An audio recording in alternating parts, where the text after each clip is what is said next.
Hi, and welcome to Sports Bets for Free, Fantasy Football Edition, Rankings by Position.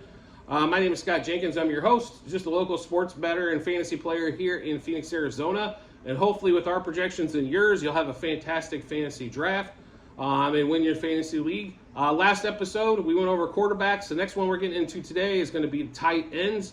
Tight ends there are very few that are going to score you quite a few points. So you have to decide probably before your draft whether or not you're going to make tight end a priority, or if you want to hit everywhere else and just have fill-in tight ends.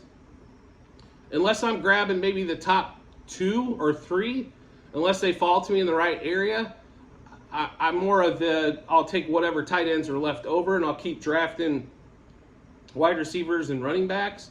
As they're, with injuries and everything else that plays out, they tend to get more point variance. Because most of the tight ends do not score what I would call fantastic point. They don't put up 20 points a game. A lot of them you're just looking to get in the double digits, and normally that can lead to wins for you. But we will rank the tight ends. Obviously, number one has been number one for quite some time. Travis Kelce is going to fall into that list. So Kelce at the number one position for the Chiefs. He's the number one target for Patrick Mahomes. So that kind of makes a lot of sense there, obviously. For Kelce going number one. Number two, Mark Andrews. I think his production will fall off just a shade. I don't expect 1,000 yards, but 850 to 900. And his normal catches probably. They got a few more weapons now in Baltimore, but he is Lamar's security blanket. When he can't find nobody else, he knows Andrews will figure out a way to get open. Number three, Hockenson. I really like Hockenson this year. That's why we ranked him at 3. I think in that Minnesota offense, he fits extremely well. Kirk Cousins likes throwing him the ball when JJ's not open, or now Jordan Addison, if he can stay out of, going 150 miles an hour, or Osborne. Hawkinson's a great target. He's also a good red zone target for Cousins. But we do like Hockenson quite a bit, and that's why we have him ranked 3. Number 4, George Kittle. If George Kittle could stay healthy, he would be fighting Andrews for the number 1 spot. I think whoever plays quarterback, it looks like probably Purdy again in San Francisco. If Kittle stays healthy, he's one of the best. He probably maybe the best combo tight end with blocking involved in that. Is do run the ball quite a bit, but Kittle always seems to explode for like big plays out of the tight end position, which we normally don't see a lot of huge plays. But Kittle for some breaks a couple tackles, or something happens on where he gets a 50-yard gain or whatever. So Kittle stays healthy. Number 4. Number 5, Kyle Pitts. The only concern I have about Pitts, because he's the most dominant tight end athlete, I think, in the NFL, is the quarterback at Ritter. I don't know why everybody's so high on Atlanta with Ritter at quarterback. I understand they improved the defense. I understand Bijan Robinson is exciting. I'm not as big on Bijan as everybody else, but they had a fantastic back already in Algiers, and then with Cordell Patterson and things. So I'm not quite sure why they felt the need there when they could have boosted up one of the offensive or defensive lines. But Atlanta normally always goes skill position when they're at the top of the draft, and that's why they continue to draft in the top 10 every year.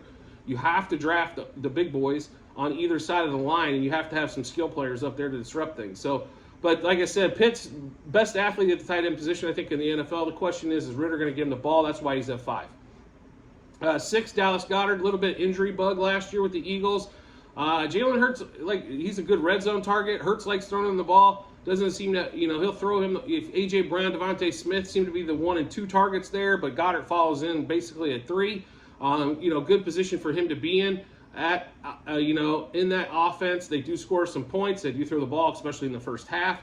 But we like Goddard at 6. At 7, Darren Waller. I probably would have dropped him more down the list, but we start to get into, there's only really other couple tight ends that kind of can score what he's able to score.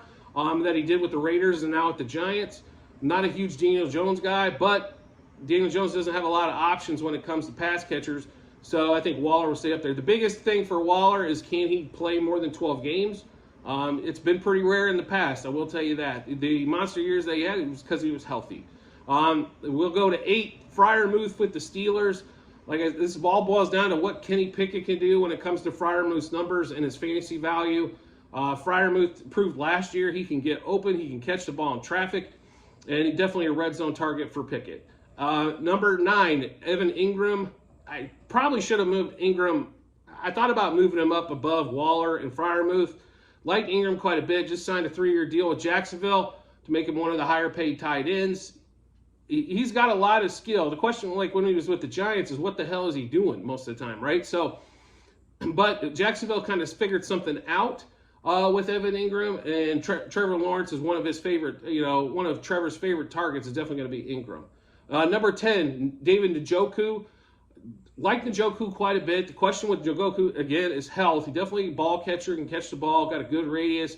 Deshaun can throw him the ball, especially when in trouble and when he's covered. Can Njoku stay healthy? 11, Dalton Schultz. With the Texans coming in this year, it's going to be one of C.J. Stroud's targets now. Dalton can improve on his numbers that he had with the Cowboys, I think, and be close to a top 10 fantasy tight end.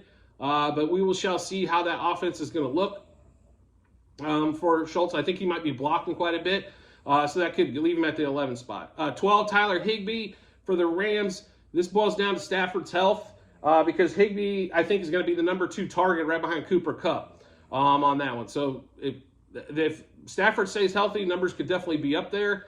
Hope to see a little bit more consistency out of Higbee rather than 75 yards and 3 touchdowns in one game, and the next game 1 catch for 2 yards. It gets pretty frustrating as a fantasy owner, especially in the season-long plays. But Higbee coming in at 12. At 13, Dulcich for the Broncos. Started to really find something last year with Russell, even though they were having a crappy year as a team. But we do like that, he's probably the 3rd option receiving-wise, like right behind Cortland Sutton and Jerry Jeudy. And then Dulcich coming in behind that. But the tight end has never been, let's say, huge, like when Russell was with Seattle. But I think they're going to like the tight end quite a bit more under the Peyton offense. Then we've got Cole Kmet coming in at 14. This boils down to, I don't know if they're going to throw the ball 30-plus times a game. So if you have more Claypool and Mooney, how many more balls are going to be available for Cole Kmet? He got some touchdowns last year, but if it wasn't a touchdown, he probably wasn't catching the ball. So if you like the tight ends that can pop you a touchdown every other week or every 3rd week, but don't get a lot of yards, but you had to pick them up to cover one of your first tight ends, hopefully that you've got as a backup, definitely a good shot there. Okinawa with the Okonkwo, with the Titans. He is probably, let's say 3rd option in the passing game. You got Hopkins, you got Burks, and then their tight end there in Tennessee. So that could be a good option there for you, probably a backup role or picking him up on the bye week. But we do have him at 15. At 16, Dalton Kincaid. Dalton Kincaid in a couple of years could be one of the top fantasy tight ends. I will say that from the get-go. Depending on how Buffalo uses him and Josh Allen finds him and the relationship there, obviously, because Josh Allen's not going anywhere. Kincaid has the ability to open up the offense, especially down the middle of the field. He was fantastic at Utah, played some fantastic in big games against USC and others. Normally showed up big in big games. But once again, it's going to boil down to how much is he actually going to play. Is he going to play 50, 60% of the snaps? I don't know if they're going to run 2 tight end offense in Buffalo. They like to spread it out a little bit. So we shall see on that one. But Kincaid could be a huge factor this year. So somebody to keep an eye on, especially later on in the season, if he's available in the leagues. 17, Gerald Everett. This boils down to, once again, with the Chargers and Kellen Olsen and Herbert. I think Everett will see some opportunities for sure. I just don't think he's going to see a ton of opportunities. They drafted Quentin Johnson at TCU, so they have another outside receiver, Keenan Allen in the slot, and then you got Mike Williams. If there's a lot of injuries in that receiving, pass catching core, then I think he could see quite a bit more. But until that point, probably not. Jelani Woods at 18 with the Colts. They're going to do what he's going to not get a ton of touches overall, but it depends on who's playing quarterback. So if Minshew is playing quarterback, he could see a few more touches than I think with Richardson. 19, Tyler Conklin. Not going to see a ton of touches once again with the Jets offense. I think they're more focused on the wide receiver. And with the Packers, when Aaron Rodgers was there, they were throwing the ball around. Tanya and stuff like that did catch the ball a little bit, so there could be some opportunities there. But I think a lot of focus is going to be getting onto those outside wide receivers. 20, Zach Ertz. How Zach Ertz has fallen over the years, right? When he was with Philly and now with Arizona. We don't know if Kyler Murray is going to play at all, let alone when he's going to play. So, Colt McCoy, they got rid of Hopkins, so maybe Ertz, if stays healthy, can get some catches. Just Mike Gesicki, now in New England. I thought he was very underutilized in Miami. The guy can catch the ball. He can go up for the ball, but he's got to have opportunities, right? So we'll see if he's doing everything correct in order to get into the lineup to get those opportunities. Irv Smith Jr. in Cincinnati. Cincinnati's weird. When they had Hayden Hurst, they did use him quite a bit. And if they do that same role, Irv Smith's a little bit higher than we have him ranked at 22. But we shall see what they're going to do with him. But it could be a big opportunity there if Joe Burrow stays healthy and maybe one of the pass catchers goes down. Irv could definitely see more targets. Juwan Johnson, I think, will see some targets with the Saints, and he's coming in at 23. Juwan, with Derek Carr back there, Derek Carr obviously threw the ball quite a bit to Darren Waller. We'll see if that continues a little bit on what they want to do there. But Juwan Johnson at 23. Sam Laporta at 24 with the Lions. They do like him quite a bit in camp. He might not be the starter day one, but he could take that over pretty shortly, I think. Another Midwest tight end that should be fantastic. I don't know if he's going to put up Hawkinson type numbers, but could be a solid, 8 points. If he gets a touchdown, maybe he gets to 14, but 4 for 40 shouldn't be that difficult for that kid on that one. Dawson Knox. This boils down to how much are they going to use him versus Dalton Kincaid, who they drafted. Knox was a big tight end in the red zone last year for Josh Allen. We'll see if that goes away and that goes more to Kincaid, or if they're going to pull him in once they get into the red zone. Hayden Hurst at 26.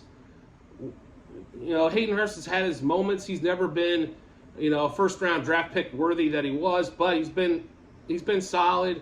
He's more of a 3 catches for 30-plus yards, and maybe occasionally a touchdown, like maybe once every, 5 to 6 games. So on that one there. And then Michael Mayer, the rookie, coming out of Notre Dame. We did throw him in the mix going to the Raiders at 27.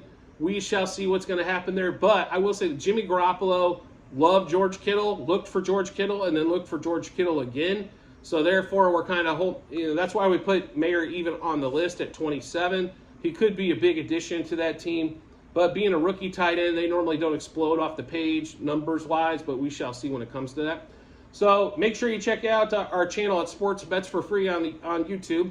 As you can see, we're heavily right now in baseball betting, obviously, and then fantasy football. And then also we've got, obviously, football betting picks coming up as well. Once that gets under the way, as we're still in the preseason, about a month away. So make sure you check out the channel. Make sure you subscribe to the channel as well so you can get all the information that we put out first. And make any bets or fantasy bets or your fantasy leagues according to that. We greatly appreciate it, and we look forward to seeing you on the next episode.